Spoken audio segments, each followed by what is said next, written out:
मैं अध्यक्ष जी एक बहुत ही मजलूम कम्युनिटी का हूं और आज बहुत ही सताया हुआ हूं, अनटचेबल हो गया हूं। मेरे बारे में कोई बात करेगा तो मेजॉरिटी को उठ ही चला जाएगा। क्या गलती किया हमने, हम समझ नहीं पा रहे हैं कि ऐसा क्यों हो रहा हमारे साथ। जब सुभाष चंद्र बोस जी बर्मा में उन्होंने अपनी फौज बनाई थी तो सबसे पहला चंदा देने वाला मुसलमान था जिसने 1,25,00,000 रुपया उस जमाने में दिया था कि अंग्रेजों को भगाने के लिए आपकी फौज को मेरी तरफ से ये डोनेशन है। हम ही थे वो। कौन सी गलती किया हमने, रोजाना हमारे ऊपर इस तरह की वार किया जा रहा है। जो आज सत्ता में बैठे हुए हैं नफरत फैलाकर और मजहब की बात करते हैं, मैं गारंटी से कहता हूं ये मजहब के लिए नहीं, ये सिर्फ और सिर्फ सत्ता को अपनाने के लिए मजहब का इस्तेमाल कर रहे हैं। हम लोग कबड्डी खेलते हैं ना, कबड्डी कबड्डी कबड्डी बोलते हुए जाते हैं, जब पाला पकड़ने का टाइम रहता है 1 इंच बाकी रहता है तो कोई सांस टूट जाती है, कोई खींच लेता है, तो बड़ा अफसोस होता है यार क्या करें यार। हमने लिया 3 लाख वोट और एक आदमी ने 300 वोट लेके मुझे हरा दिया 300 वोट से, और हमारा ही आदमी है। अखिलेश भाई, आस्तीन के सांपों से परहेज करना पड़ेगा अपने को। आप देख रहे हैं देश लाइव, देश की आवाज। कहते हैं न तेरा है न मेरा है, ये हिंदुस्तान सबका है। न तेरा है न मेरा है, ये हिंदुस्तान सबका है। नहीं समझी गई तो बात नुकसान सबका है। जो सागर से जो नदियां मिल गई दिखलाई नहीं देती, महासागर बनाने में मगर एहसान सबका है। सबसे पहले मैं आदरणीय अखिलेश भाई को पुनः राष्ट्रीय अध्यक्ष पूरी मेजॉरिटी के साथ चुने जाने पर बहुत बहुत दिल की गहराइयों से मुबारकबाद पेश करना चाहता हूं। दोस्तों, आज राष्ट्रीय सम्मेलन में आए हुए तमाम साथियों का, खासतौर से मेरे साथ जो महाराष्ट्र से, मुंबई से बहुत सारे लोग आए हैं, इन सब का मैं बहुत बहुत अभिनंदन करता हूं और धन्यवाद करता हूं कि आप बहुत बड़ी ताकत से यहाँ आए। अल्लामा इकबाल ने एक शेर लिखा था, शायर मशरिक ने, कि सारे जहां से अच्छा हिंदुस्तान हमारा, हम बुलबुले हैं इसके ये गुलसिता हमारा। इसका मतलब ये है कि हमारा हिंदुस्तान दुनिया में सबसे अच्छा है और ये वो गुलिस्तान है, ये वो बागीचा है जिसमें हर तरह के फूल खिलते हैं। उस फूल को खिलने का, उस फूल को खुशबू देने का सभी को अधिकार है। लेकिन मैं आज देख रहा हूं कि आज इस देश के अंदर कुछ लोग एक ही फूल को खिलाना चाहते हैं, बाकी फूलों को मसल देना चाहते हैं। अब उस बुलबुल की जगह पर उल्लू आ गया है। जहां बुलबुल नहीं होगा उल्लू होगा, तो कहा है शायर ने कि बर्बाद गुलिस्तां करने को बस एक ही उल्लू काफी है, और हर शाख पे उल्लू बैठा है, अंजामे गुलिस्तां क्या होगा। मैं अध्यक्ष जी एक बहुत ही मजलूम कम्युनिटी का हूं और आज बहुत ही सताया हुआ हूं, अनटचेबल हो गया हूं। मेरे बारे में कोई बात करेगा तो मेजॉरिटी को उठ ही चला जाएगा। क्या गलती किया हमने, हम समझ नहीं पा रहे हैं कि ऐसा क्यों हो रहा हमारे साथ। हम ही थे वो, हम ही वो लोग थे जिन्होंने इस देश के अंदर, जब सुभाष चंद्र बोस जी बर्मा में उन्होंने अपनी फौज बनाई थी तो सबसे पहला चंदा देने वाला मुसलमान था जिसने 1,25,00,000 रुपया उस जमाने में दिया था कि अंग्रेजों को भगाने के लिए आपकी फौज को मेरी तरफ से ये डोनेशन है। हम ही थे वो। कौन सी गलती किया हमने, रोजाना हमारे ऊपर इस तरह की वार किया जा रहा है। अरे हम ही थे वो। जब चाइना से जंग हो रही थी, मुझे याद है कि मैं आजमगढ़ में छोटा सा था, आजमगढ़ में पुल के पास एक साधु बाबा की मंदिर थी और साधु बाबा बेचारे उस पर चलते थे, साइकिल पर चलते थे, उनका एक पैर लूला था और हम लोग उनके साथ उनकी साइकिल के पीछे गलियों में भागते थे कि चंदा दो, भारतवर्ष की चाइना से लड़ाई हो रही है। मैं छोटा सा था, याद है मुझे। लेकिन हमने पढ़ा उसी वक्त हैदराबाद से उस्मान अली साहब ने प्रधानमंत्री को बुलाया, लाल बहादुर शास्त्री जी को कहा कि मेरी तरफ से इस देश को 6 टन सोना, इस दुनिया का सबसे बड़ा चंदा देने वाला उस्मान मुसलमान था जिसने भारतवर्ष को चाइना की लड़ाई के लिए मदद किया था वो हम ही थे। गांधी जी ने जब स्वदेशी आंदोलन का ऐलान किया तो वो जो आज अपने आप को ये लोग इस देश का बहुत बड़ा समर्थक समझते हैं, उन लोगों ने जेल से चिट्ठी लिखा कि हमें छोड़ दो, हम गांधी जी के स्वदेशी आंदोलन का मटिया मेल कर देंगे। आज वो हमसे सर्टिफिकेट मांग रहे हैं। हम ही थे कि मुंबई में रहने वाला मेमन बिरादरी, देश में रहने वाले मुसलमान जिनके पास उस वक्त सनलाइट साबुन की एजेंसी, लाइफ बॉय साबुन की एजेंसी, मैनचेस्टर के कपड़े, मुगल लाइन के जहाज, बड़ी बड़ी कंपनियों की एजेंसियां, बर्मिंघम के कागज की एजेंसियां मुसलमानों के पास थीं। लेकिन जैसे गांधी जी ने ऐलान किया कि हमें देश में स्वदेशी आंदोलन चलाना है, विदेशी कंपनियों को बंद करना है, मुसलमानों ने एक एक कंपनियों को उसी वक्त उठा के एजेंसियां वापस कर दिया और वो दिन है आज का दिन है, मुसलमान गरीबी के नीचे आ गया। लेकिन आज क्या हमारे साथ हो रहा है? आज देखिए आप, इन लोगों ने जो आज सत्ता में बैठे हुए हैं, नफरत फैलाकर और मजहब की बात करते हैं। मैं गारंटी से कहता हूं ये मजहब के लिए नहीं, ये सिर्फ और सिर्फ सत्ता को अपनाने के लिए मजहब का इस्तेमाल कर रहे हैं। ये देश को बर्बाद कर देंगे ये लोग। देश का जीडीपी नीचे हो गया। कुछ लोग, अभी मैं कल पढ़ रहा था अखबार में, चपरासी की नौकरी थी, चपरासी की, बीए पढ़ा लिखा आदमी, एमए पढ़ा लिखा आदमी, पीएचडी किया हुआ, हाईली क्वालिफाइड, लाइन में खड़ा है। क्यों? कि नौकरी नहीं मिल रही है, मैं चपरासी की नौकरी करना चाहता हूं। 70 सालों में सबसे ज्यादा अगर इस देश के अंदर नौकरी छीनी गई है तो इस सरकार में छीनी गई है दोस्तों। इसलिए आज हम लोग जो सत्ता में बैठे हुए हैं लोग, आज ये गांधी जी कातिल की मंदिर बनाने की बात कर रहे हैं और हम लोग आराम से बैठे हुए हैं। गांधी जी ने कहा था हिंदी और उर्दू दो बहनें हैं।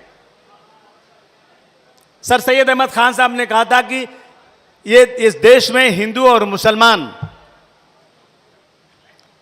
दो आंखें हैं, अगर एक आंख भी खराब हो गई तो ये देश बदसूरत हो जाएगा। लेकिन आज सत्ता में बैठे हुए लोग मुसलमानों के साथ जो अत्याचार कर रहे हैं, मैं समझता हूं शायद हिस्ट्री में ऐसा कभी हुआ नहीं होगा। मैं गुजरात में जब दंगे हुए थे, मैं गया था। नेताजी, उस वक्त अमर सिंह जी थे, देवगौड़ा साहब थे। हम लोग जब गए थे गुजरात में तो उस वक्त नेताजी को जाने नहीं दे रहे थे गुजरात में, अहमदाबाद शहर के अंदर। तो नेताजी ने कहा कमिश्नर से, मैं 3 बात बोलता हूं तुमको, या तो मुझे गोली मार दो, या तो मुझे जाने दो, या तो मुझे जेल भेज दो, और 15 मिनट देता हूं। 15 मिनट में अगर तुमने नहीं बात सुना ना तो मैं यहां से उठूंगा, चला जाऊंगा, मुझे किसी सिक्योरिटी की जरूरत नहीं। जब 15 मिनट हो गया, कमिश्नर ने कुछ नहीं कहा तो बिना सिक्योरिटी के हम लोग निकल गए। तो भाग्य कमिश्नर आया। हमने गुजरात के हालात देखे हैं। बिल्किस बानो जो गांव में रहती थी, उसका बलात्कार किया गया, उसके तमाम घर वालों को मार दिया गया, एक भी घर वाला जिंदा नहीं था। वो औरत बे कपड़े के नंगी भागती रही और एक औरत मिली, उसको एक लहंगा दिया पहनने के लिए। उसने जाके शिकायत किया, कंप्लेन किया, लेकिन गुजरात की कोर्ट ने कहा कि गुजरात में इंसाफ नहीं मिलेगा, इसको महाराष्ट्र भेज दो। महाराष्ट्र में मुकदमा चला। उस केस को चलने के बाद सजाएं हुई,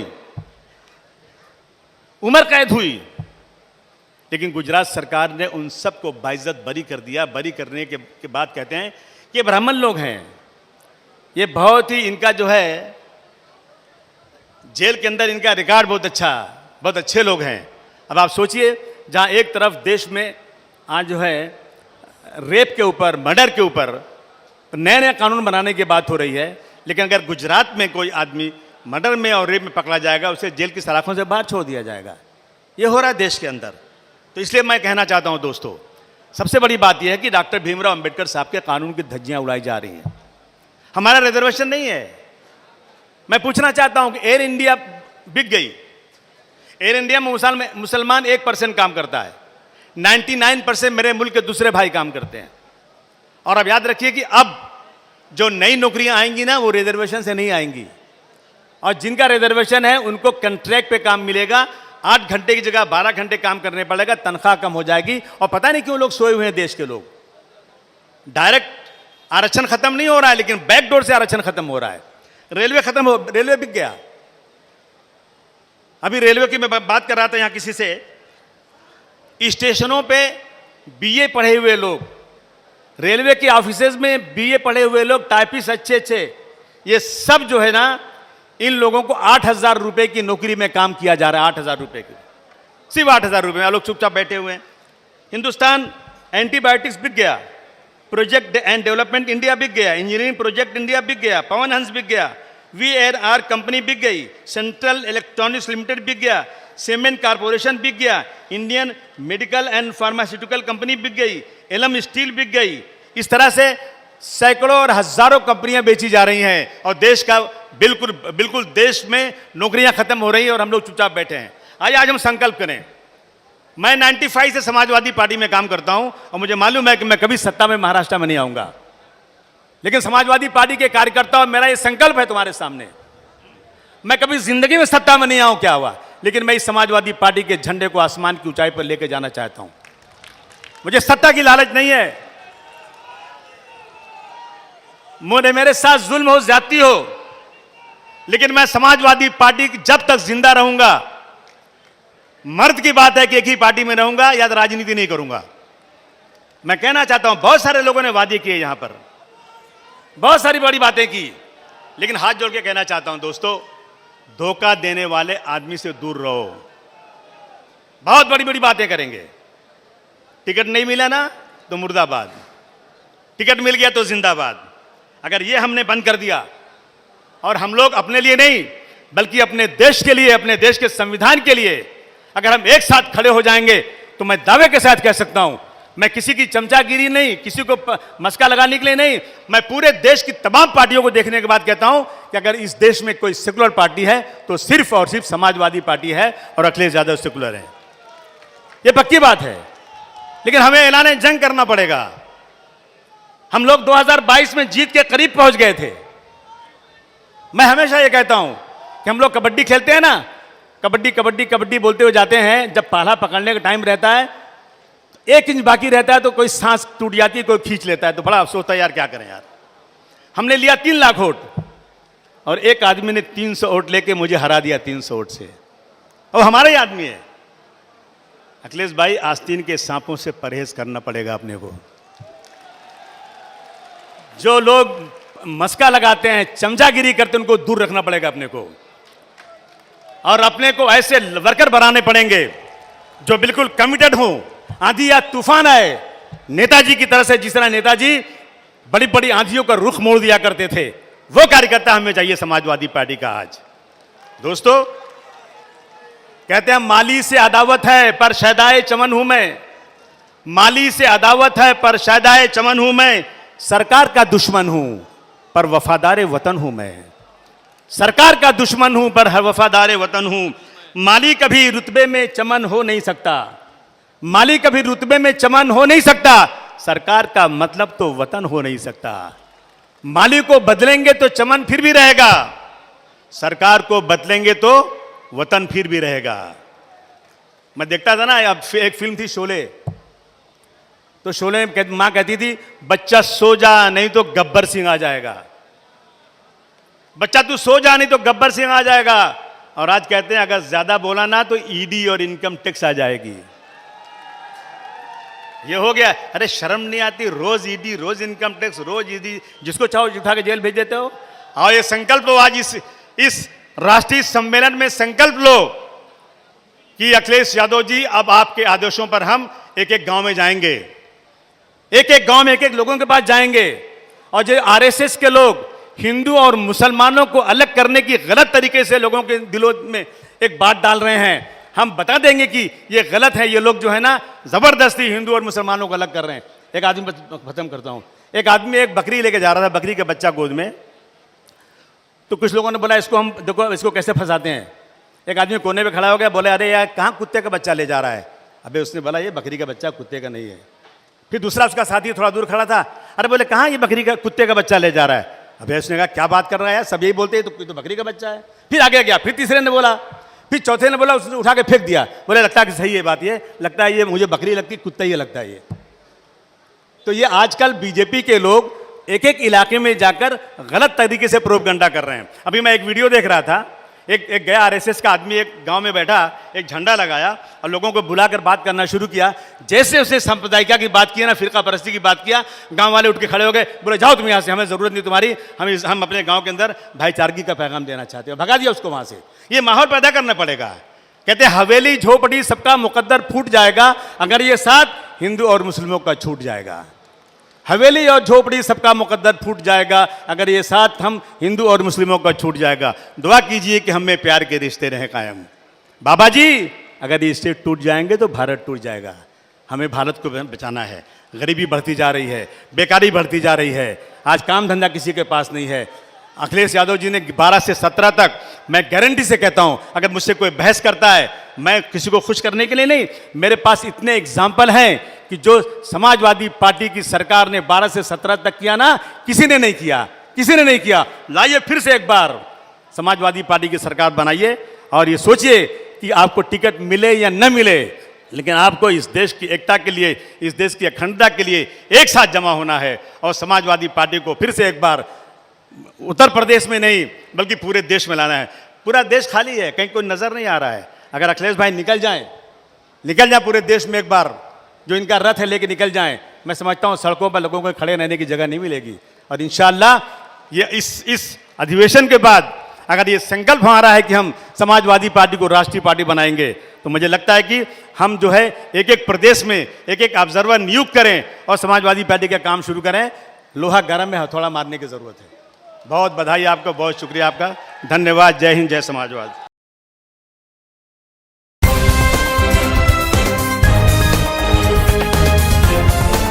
देश और दुनिया की तमाम छोटी और बड़ी खबरों के लिए हमारे चैनल को सब्सक्राइब करना न भूलें और बेल का बटन जरूर दबाएं।